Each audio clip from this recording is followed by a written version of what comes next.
Good evening. I'm Caitlin Collins. Donald Trump's defense on why he had classified documents keeps changing. His legal problems are growing, and yet his lead is increasing. My first guest tonight has gone from planning Trump's transition to the White House to making it his mission that he never returns. Christie was U.S. Attorney for 6 years, Governor of New Jersey for 8, and is now running for President of the United States against Donald Trump. Governor, thanks for joining us here tonight. Thanks, Caitlin. I don't think that we've gotten your raw reaction to the audio that CNN got this week of Trump talking about classified documents with people who didn't have security clearances. What went through your mind as you listened to that 2-minute or so clip? Sounds just like him. I mean, the thing that struck me the most was that is what Donald Trump is like most of the time, constantly rationalizing his own bad behavior, justifying what he's doing at the very moment that he's doing it, even when he knows it's wrong, and showing off. He's the consummate show-off. And I think that's what that tape was, him showing off. People asked me, going all the way back to the time of the raid last year of Mar-a-Lago, like, why would he keep these documents? People were like, is he going to give them to a foreign government or sell them to somebody or blackmail people? Like, you don't understand Donald Trump. It's just to show off. He wants to continue to act like he's president. He can't live with the fact that he's not. And so that's why he kept those documents. It seems childish and stupid, and it is, but that's the reason why, in my view, he's always kept them. You've compared it to a child sticking their hand into a cookie jar. Yeah, I mean, look, he knows it's wrong, and he acknowledged that on the tape that you all got. You know, he says, like, look, this is classified, it's secret. You know, I could have declassified when I was president, but I didn't. And now I can't, I can't have this. I can't show it to you. Well, he knows these things are wrong, but he is like that child who tests the parent constantly. And that is what is just so maddening about this. None of this had to happen. If he tries to play victim now, Caitlin, oh, poor me, they're going after me. They tried for 18 months, quietly, privately, to get him to return the documents. From February of 2021 through to August of 2022, they wrote, they called, they met with lawyers, they ultimately served a grand jury subpoena. They did everything they could up to and not including a raid. He would not give them the documents back. And in fact, according to the indictment now, and I have no reason to believe it's not true, he even hid documents from his own lawyers when they were trying to comply with the subpoena in order to keep them. And this isn't new, Caitlin, the boxes thing. When I was with him in 2016, his body guy at the time, Keith Schiller, used to carry a banker's box of papers that came from Trump Tower. And we would get on Trump's plane, and the first thing that would happen when he sat down is Keith would go and get that box and put it in the seat next to Trump. And Trump would open the box, and he would start going through the papers.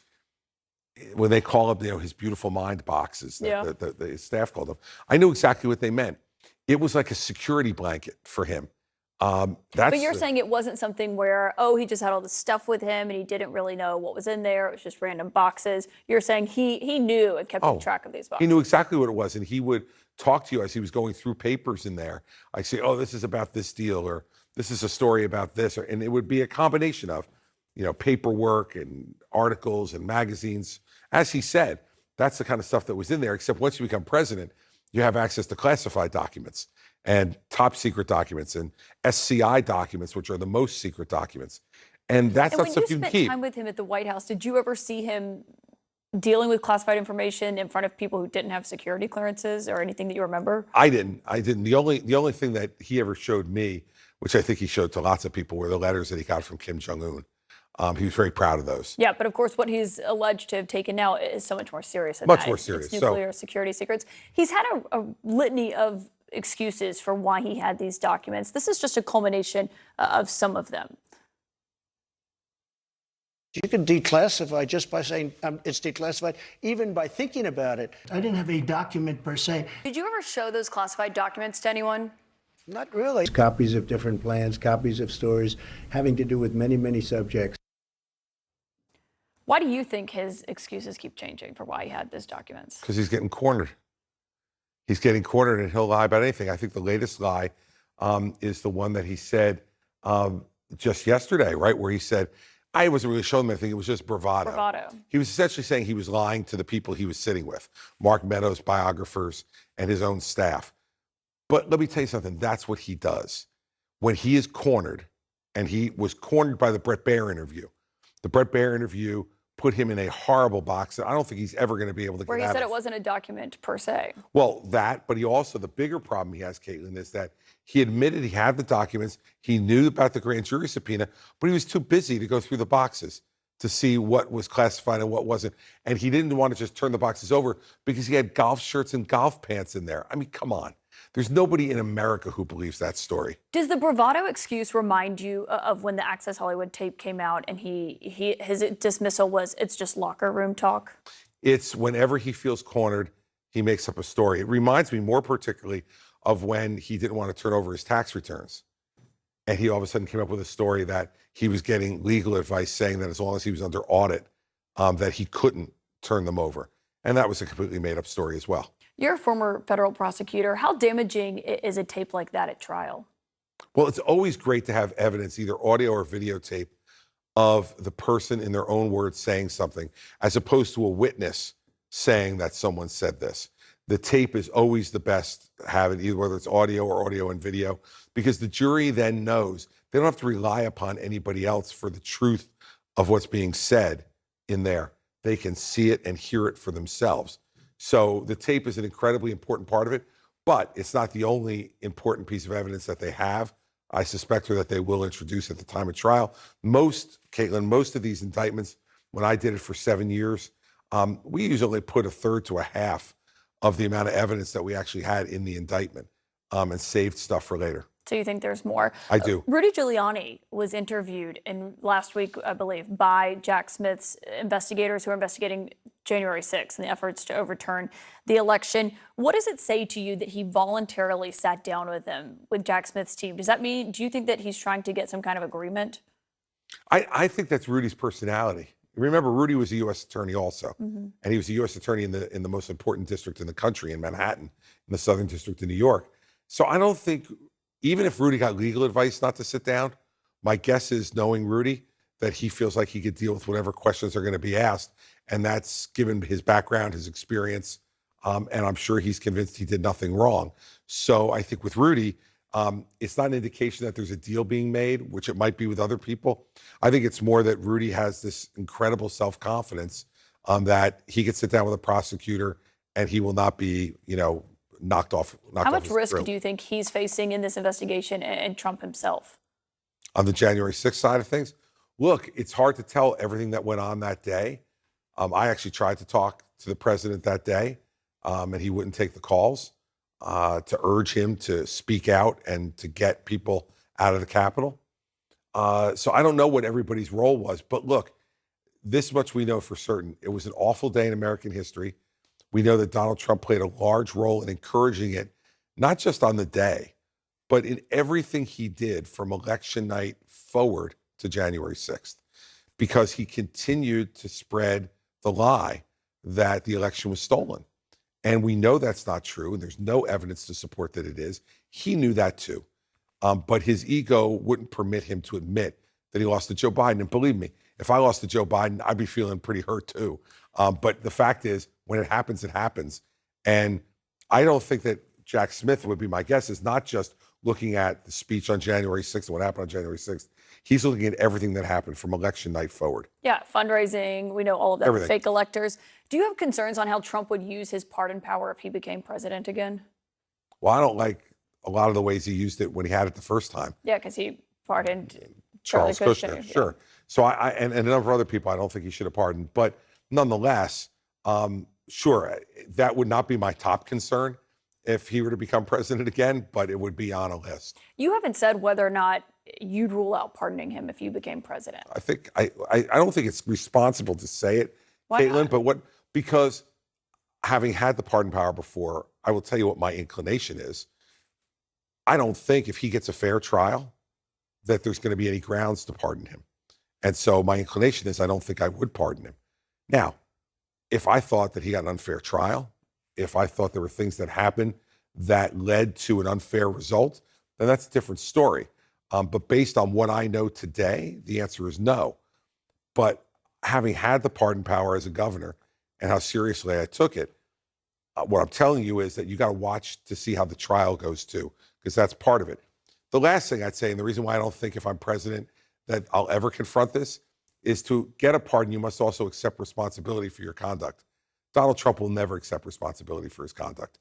And so he won't even be able to accept a pardon if one were offered. Of course, one thing, we're talking about the primary, the pull that he has on your party. That was on full display this week when House Speaker Kevin McCarthy did an interview where he questioned Trump's strength as a candidate, saying, is he the best candidate? I'm not so sure. He quickly backtracked on that. What does that say to you about how dependent Kevin McCarthy is on a Donald Trump? Well, I think that Kevin's in a particularly difficult position, right?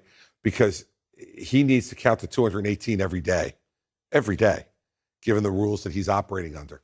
So it's not an excuse for Kevin, but it's an explanation as to what he's up to. He's trying to get things done in the House of Representatives. He's managing a very difficult caucus and a very slim majority.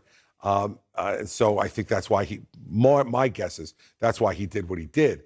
But I think his first statement is what he really believes, which is that he doesn't think Donald Trump is the strongest candidate to be president. All right, Christie, we have many more questions for you about the 2024 race and the state of it, so stick with us. We are going to get much more of those questions here in the break, including his plan to break through the Trump noise. Plus, later on in the show, we're going to speak to Transportation Secretary Pete Buttigieg about the travel nightmare that is playing out across the U.S.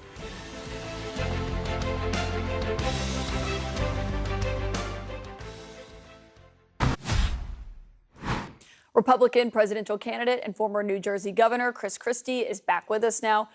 We were just talking about the state of the 2024 race, and you, obviously, what sets you apart is that you were willing to go after Trump in a way that no one else in the 2024 field does. We see Asa Hutchinson and Will Hurd, they do criticize him, but not in the way that you have done. Do you believe that those who don't are making a mistake you made in 2016? Exactly. I think they're making a mistake not only that I made, but that Jeb Bush made, and Marco Rubio made, and Ted Cruz made, and John Kasich made, that we didn't go after Trump early enough. And we allowed a certain narrative to set in about Donald Trump that then became impossible for us to change or overcome. And so, look, he has been a major world figure for the last 8 years. And so we're not going to be able to knock down his numbers or shake some of his support. I've been in the race for 3 weeks. In 3 weeks, but we have, 7 months until the first people vote, and my message will be heard by then. And I think the American people care about the truth, Caitlin. I really do. And I think the Republican Party cares about the truth, and I think they want to hear it, but no one's been saying it to them. And I'm going to say it to them over the next 7 months. We have questions about your fundraising, but on Donald Trump's fundraising, he has quietly begun diverting money that he is raising for his 2024 campaign into a political action committee that he has used, which we can see from filings, for his personal legal fees. What do you make of that? It's disgraceful. It's disgraceful. He's going to middle-class men and women in this country, and they're donating $15, $25, $50, $100 because they believe in Donald Trump and they want him to be president again. They're not giving that money so he can pay his personal legal fees. And let's remember something. He's a billionaire. He's a billionaire, self-professed billionaire. Why can't he use his own money to pay his personal legal fees and not use money coming from the public? It's disgraceful. And it's a continued grift. And look, the Trump family has been involved in grifting for quite some time.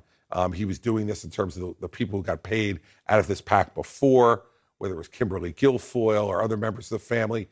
Jared Kushner, 6 months after he leaves the White House, gets $2 billion from the Saudi sovereign wealth fund when Donald Trump had put him in a position to be in the Middle East. What was Jared Kushner doing in the Middle East? We had Rex Tillerson and Mike Pompeo as secretaries of state. We didn't need Jared Kushner. He was put there to make those relationships, and then he cashed in on those relationships when he left the office. So what Donald Trump's doing now is just a continuation of what he's permitted his family to do over the entire course of his time as president. Why do you think he's not using his own money to pay for his legal fees? Because he's the cheapest person I've ever met in my life. That's why. And what he's very good at, Caitlin, is spending other people's money. And if you look at his history in New Jersey, and you think he's misleading his voters, his supporters by... Well, I think those supporters, write a check to Trump for president. They think they're paying for campaign expenses. not for personal legal expenses. What happened to him, let's say with the documents case, had nothing to do with a campaign at all.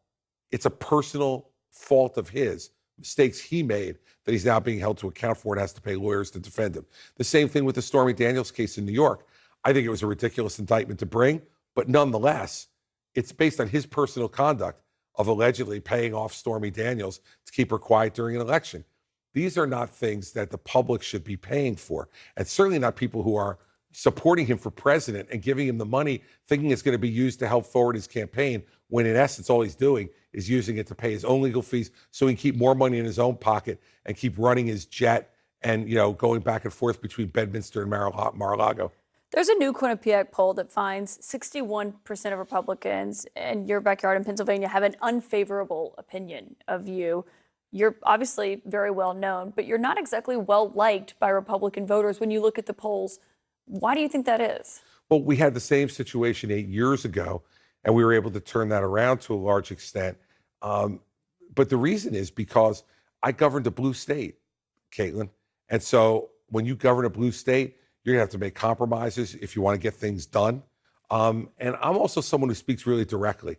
I'm not looking to, as you can see from tonight, I'm not looking to, play bumper pool here and not answer questions. So when you answer questions directly, you get reactions and emotional reactions from people. Lastly, I think that when you have political capital, which I had a lot of in New Jersey, you're there to spend it to do things of consequence. We haven't had a president who's been willing to do that for a long time. And that's the kind of president I'll be. When I win the election, I'll have a lot of popularity, and I'm going to spend that popularity to do the difficult, big things that this country needs to do. Can you get your polling up enough? Are you going to make it on the debate stage? Sure. Well, I'm already, from a polling perspective, we're at 9% in some polls in New Hampshire. What about on fundraising? On fundraising, we're not going to have any problem meeting the 40,000 person threshold. Okay, so you'll be on the debate stage. I certainly will be. And if anybody's concerned about that, go to chrischristie.com right now. Donate and we'll be fine. Speaking of New Hampshire, Governor DeSantis was there yesterday. Obviously, he's another 2024 challenger. He was asked by a high school student about January 6th and how Republicans handle that. This is what he said to that student. Do you believe that Trump violated the peaceful transfer of power, a key principle that of American democracy that we must uphold? Are you in high school? Yeah. So I wasn't anywhere near Washington that day. I have nothing to do with what happened that day. Obviously, I didn't enjoy seeing, what happened. But we've got to go forward on this stuff. We cannot be looking backwards and be mired in the past. He talked a little bit before that about how Biden is running for office and Biden running and why he should defeat him. But is that the way you think Republicans should be answering that question on January the 6th? He wasn't anywhere near Washington. Did he have a TV? Was he alive that day? Did he see what was going on? I mean, that's one of the most ridiculous answers I've heard in this race so far. You don't have an opinion about January 6th, except to say, I didn't particularly enjoy what happened. People were killed. Not exactly a strong statement. People were killed, Caitlin, as you know, that day on Capitol Hill defending the Capitol. We had members of Congress who were running for their lives. We had people trying to hunt down the Vice President of the United States, chanting, "Hang Mike Pence." And Donald Trump the entire time sat outside the Oval Office in that little dining room of his, eating a well-done cheeseburger and watching TV and doing nothing to stop what was going on until it got to the point where even he could no longer stand it. And he finally, at 4-something in the afternoon, put out a video asking people to leave the Capitol. And Ron DeSantis doesn't have any opinion on that? Look, I know, by the way, I'm pretty sure I know who that high school student was. He goes to every town hall meeting in New Hampshire. He's been to 3 of mine, and he asked really tough questions. And I said to him, the last time I had a town hall meeting, he was out of mine, see if any of the candidates will answer your questions directly and grade them on it. I suspect when I go back and see Colin in New Hampshire next time I'm up there, DeSantis is going to get an F for that answer. If he asked you that question, how would you answer it? I would say it was one of the most disgraceful days in American history, and that the president was principally responsible for it. One, through the conduct and his words from election night forward, inciting people and insisting that the election was stolen when it wasn't. through his speech that day when he attacked directly his own vice president and incited those people to be angry at Mike Pence, who was just performing his constitutional duty, and he had no choice. And every lawyer, good lawyer, had told people that he couldn't do anything different than that. And then while the event was going on, while the riot was going on Capitol Hill, we know that Donald Trump was watching it and was being urged by even members of his own family to get out there and say something, and he refused because he was enjoying watching people yell, scream, and destroy things in his name. That's the kind of answer you should give. And that makes someone, in addition to all the other things, unfit to be president of the United States. You mentioned Pence. As you have been such a vocal critic of Trump's in these last few weeks since you entered this race, have you heard from people who worked in his White House that agree with you? I have.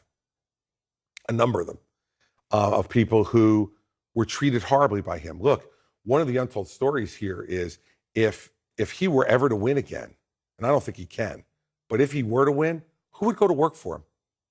He called Bill Barr a gutless pig, a two-time United States Attorney General, who he picked and said was one of the brightest lawyers in America when he picked him.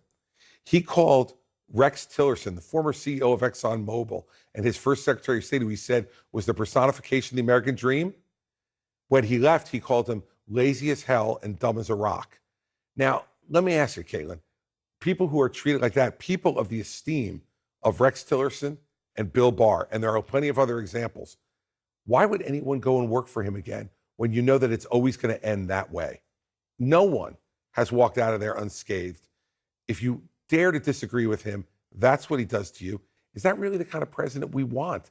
Is that, and if the country is angry and divided, it's not the only reason. Joe Biden is a big reason. I think we're divided and angry as well. But Donald Trump has made it worse during his presidency. And he said it himself, Caitlin. He said, if he gets reelected, he said, I will be your retribution. Well, I've known him for 22 years. He won't be anybody's retribution but his own. Christie, thank you very much for joining us here tonight. Happy to be on, Caitlin. Thanks for having me. Governor.